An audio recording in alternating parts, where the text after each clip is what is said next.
Hello mga Mars, welcome back sa my channel. Marami na akong nakitang blind item. Isang picture ng babae na nakahawak sa tiyan. Lead actress, hindi pa nakapagsimula ng teleserye dahil buntis. Isang blind item po ng isang actress na hindi nga daw pa nakapag-umpisa ng teleserye, buntis na. So, sa mga comments, mga Mars, sabi, maraming iba-ibang mga binibigay ng mga sabi dito, si Gabby Garcia po, promise, di ba? Di na siya nagpapakita sa Encantadia. Sabi naman dito, Julia Montes again?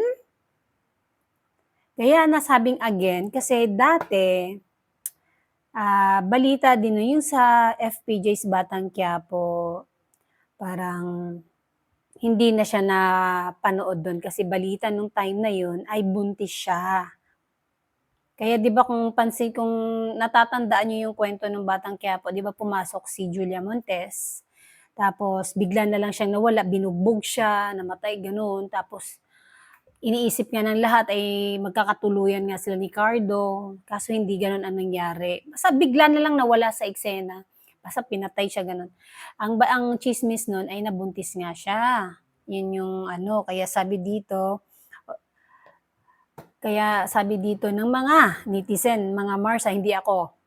Sabi ng mga netizen, kaya daw siguro hindi maipalabas pa ang Sigabo dahil buntis nga daw si Julia Montes. Ito namang mga netizen, assuming naman kayo, paano kung ibang artista naman yung nabuntis?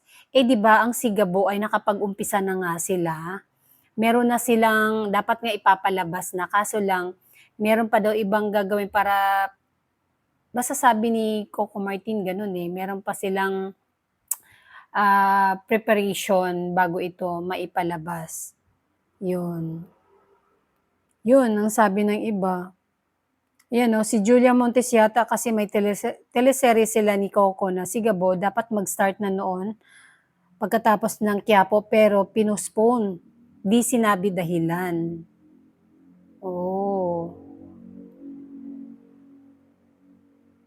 Yun ang sabi. Pero alam mo naman, pag may nagbigay nga ng blind item ay mapapaisip ka naman talaga kung sino sa kanila. 'Di ba? Tulad na lang nung blind item na power couple daw na naghiwalay na, o isa 'di ba si Maine Mendoza at si Arjo ang inisip nung mga netizen dahil hindi nga nakita, basta gano'n ang nangyari. Naghahanap agad sila ng sagot do'n sa na gano'ng issue.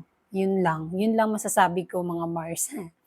Pero anyway, kung hindi pa man sigurado kung kailan mapalabas ang Sigabo, antayin pa rin natin ang Sigabo kung kailan ito mapalabas, mga Mars.